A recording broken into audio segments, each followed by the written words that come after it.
O vereador Toninho Calunga dispõe de 5 minutos.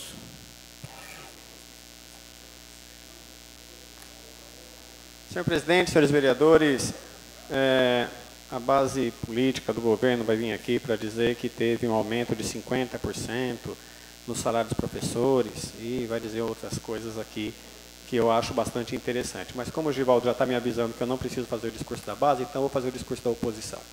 Senhor presidente, eu acredito que esse projeto ele não é sem importância, ele tem uma importância muito grande. Afinal de contas, cria aqui uma projeção de salário que dá 10% a partir de setembro, de 1º de setembro, e logo depois mais 10% em janeiro, e a promessa de que até no máximo abril do ano que vem, porque se não tiver em abril não pode ter mais aumento, outro percentual. Que dá no total aqui 21%, contando 10% mais 10%, que vai dar 21%. Né? É a conta de 10 mais 10 que dá 21%. Né? Pois bem, senhor presidente, o que eu queria dizer para Vossa Excelência é que, embora seja muito importante, o que precisávamos de fato estabelecer na cidade é um plano de carreira onde não precise a cada aumento de um projeto de lei, que seja pré-estabelecido a relação política, de política pública com o professorado e com o setor educacional, onde se tem uma projeção natural e não uma projeção política de aumento salarial. Por exemplo, o que é projeção política? Tinha, no governo passado, uma prática nefasta, absurda, estúpida, de fazer abono salarial aqui.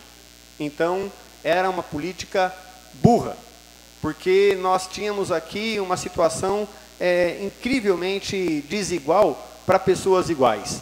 Ou seja, se um professor, num determinado tempo da sua carreira, estabelecesse naquele momento 2, 3 anos de presença contínua, e um ente querido falecesse, ele perderia naquele mês, por mais que fosse melhor, bem prestado o seu serviço, 10, 20% do seu salário por causa do abono. Depois de tanto brigar aqui, de tanto mostrar isso para a base, de tanto reclamar com a administração pública municipal, resolveram então incorporar esse salário, esse rendimento, que já estava dado lá atrás o aumento, e foi incorporado ao salário dos professores. Então isso não é aumento, isso é apenas incorporação.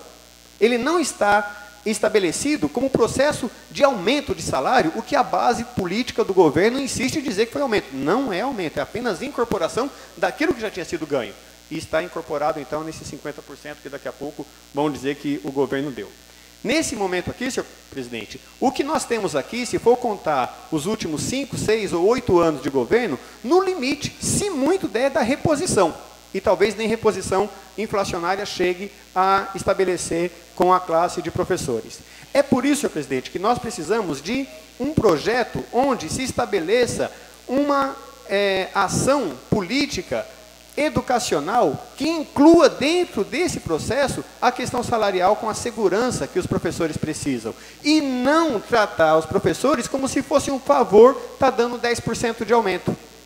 É exatamente essa relação política que o governo precisava estabelecer, e tem aí, eu não lembro agora quantos anos que esse projeto do magistério está parado na prefeitura. Dia 26 passado foi dado um outro prazo, aí já mandou um memorando, os professores já fizeram adendos, e agora de volta para a Secretaria de Educação para ver se ela aceita ou não. E essa é outra questão que está equivocada nesse processo. Não é uma questão de se aceita ou não aceita, é de incorporação da proposta do setor educacional, que é fundamental para que essa categoria possa estar tendo o acesso necessário à sua dignidade. Senhor presidente, veja, nós temos muitas salas de aulas vazias.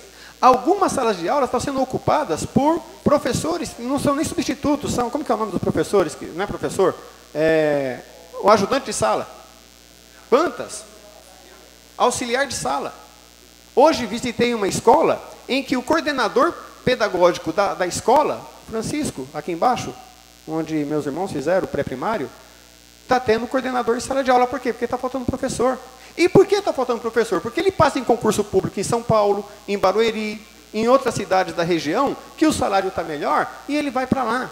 É por isso que precisávamos e precisamos com urgência de uma política pública, que seja séria, que seja honesta com os professores, Porque, senhor presidente, esse tipo de projeto, embora tenha seu mérito, que é o de reconhecer que os professores precisam de aumento salarial, ele não resolve o problema, porque no ano que vem os professores estarão novamente reivindicando mais 10%. E isso não é justo. Obrigado, senhor presidente.